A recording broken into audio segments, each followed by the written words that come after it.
સોનું એ ફક્ત ધાતુ નથી, પરંતુ ભારતીયો માટે તે સંકટ સમયની બારી છે અને ઇમોશન સાથે જોડાયેલી વસ્તુ પણ છે. જો કે છેલ્લા ઘણા સમયથી સોના અને ચાંદીના ભાવમાં ઉઠાપટક જોવા મળી રહી છે અને આવામાં સોના ચાંદીમાં રોકાણ કરતા લોકો માટે એક ખાસ સમાચાર છે. 1 એપ્રિલથી બદલાઈ રહ્યા છે સોના પરના ટેક્સના નિયમ. હવે વિદેશી નહીં, દેશી ભાવથી નક્કી થશે ગોલ્ડ સિલ્વર ETF કિંમત. આ સાથે બીજા કયા બદલાવ આવશે જાણી લો. સેબીએ સોના અને ચાંદીના ETF માટેના મૂલ્યાંકન નિયમોમાં મોટો ફેરફાર કર્યો છે. હવે વિદેશી બેન્ચમાર્કના બદલે સ્થાનિક એક્સચેન્જ સ્પોટ ભાવ દ્વારા નક્કી કરવામાં આવશે. અને સરળ શબ્દોમાં કહીએ તો તેના ભાવ હવે વિદેશી દરો દ્વારા નહીં, પરંતુ ભારતીય સ્ટોક એક્સચેન્જ પર પ્રકાશિત સ્પોટ ભાવ દ્વારા નક્કી કરાશે. આ નિયમ 1 એપ્રિલ 2026થી અમલમાં આવશે.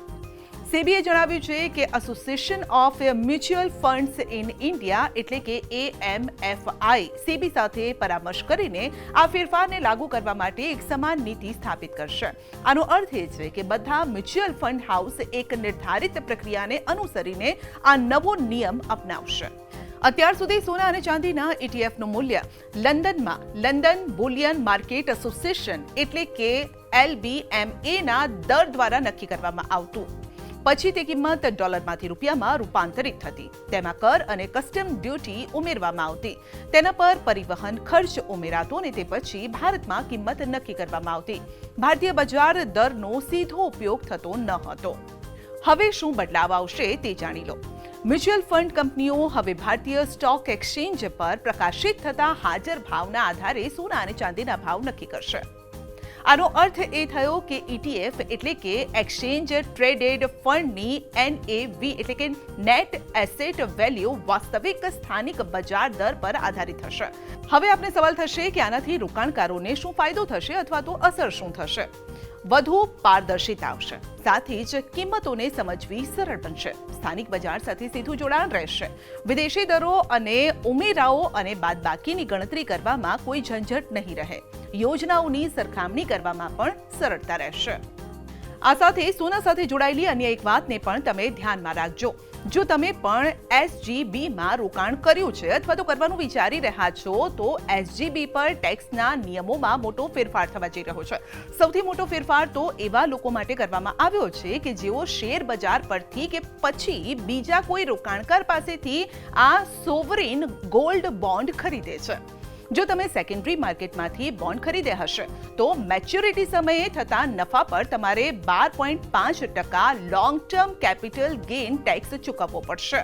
આનો અર્થ એવો થયો કે હવે એક્સચેન્જ પરથી ડિસ્કાઉન્ટમાં બોન્ડ ખરીદીને ટેક્સ ફ્રી નફો નહીં કમાવી શકાય. વાત કરીએ આ ફેરફારની તો કોને ફાયદો થશે તેની, તો ટેક્સમાંથી મુક્તિનો લાભ માત્ર તે જ રોકાણકારોને મળશે જેઓ RBI પાસેથી સબસ્ક્રિપ્શન લે છે, મેચ્યોરિટી સુધી બોન્ડને જાળવી રાખે છે. શું તમે પણ સસ્તું સોનું મેળવવા માટે ઓપન માર્કેટથી સોવરિંગ ગોલ્ડ બોન્ડ્સ એટલે કે ગોલ્ડ બોન્ડ્સ તમે ખરીદી રહ્યા છો? તો સાવધાન થઈ જજો. 1 એપ્રિલથી નિયમો બદલાઈ રહ્યા છે. હવે બધો નફો ટેક્સ ફ્રી નહીં રહે. નવો નિયમ શું છે? બોન્ડ સીધા RBI પાસેથી ખરીદેલા હોવા જોઈએ, પરંતુ બજેટ 2026ના નવા ફેરફાર મુજબ ટેક્સમાં છૂટ ફક્ત એવા જ લોકોને મળશે જેમણે બોન્ડ સીધા RBIના પ્રાઇમરી ઇશ્યુ થી ખરીદ્યા હશે. જો તમે NSE કે BSE જેવા એક્સચેન્જ પરથી અથવા બીજા કોઈ પાસેથી બોન્ડ ખરીદ્યા હશે તો મેચ્યોરિટી પર થતો નફો હવે ટેક્સ ફ્રી નહીં રહે. તેના પર 12.5% long term capital gains tax એટલે કે LTCG લાગશે અને ઇન્ડેક્સેશનનો લાભ પણ નહીં મળે. યાદ રાખજો, આ નવો નિયમ 1 એપ્રિલ 2026 થી લાગુ થશે. અત્યાર સુધી સોવરિંગ ગોલ્ડ બોન્ડ્સ મેચ્યોરિટી પર મળતા પૂરા પૈસા ટેક્સ ફ્રી હતા, ભલે તમે તે ગમે ત્યાંથી ખરીદ્યા હોય. આવી સ્થિતિમાં જો તમે પણ ટેક્સ બચાવવા માંગતા હોવ તો હવેથી સોવરિન ગોલ્ડ બોન્ડ હંમેશા પ્રાઇમરી ઇશ્યુ એટલે કે સીધા સરકાર પાસેથી ખરીદવા હિતાવહ રહેશે તેવી સલાહ એક્સપર્ટ આપી રહ્યા છે. સેકન્ડરી માર્કેટમાં રોકાણ કરનારાઓએ હવે ટેક્સ ચૂકવ્યા પછીના વળતરની ગણતરી કરીને જ રોકાણ કરવું હિતાવહ રહેશે. માત્ર ઓરિજિનલ ખરીદદારોને જ ટેક્સમાં મુક્તિ મળશે.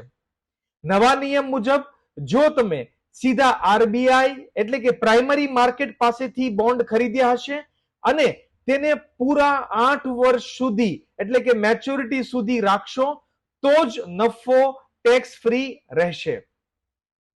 સમય પહેલા વેચાણ એટલે કે પ્રી મેચ્યોર રિડેમ્પશન 5 વર્ષ પછી પણ જો તમે બોન્ડ રિડીમ કરો છો તો તેના પર ટેક્સ લાગી શકે છે.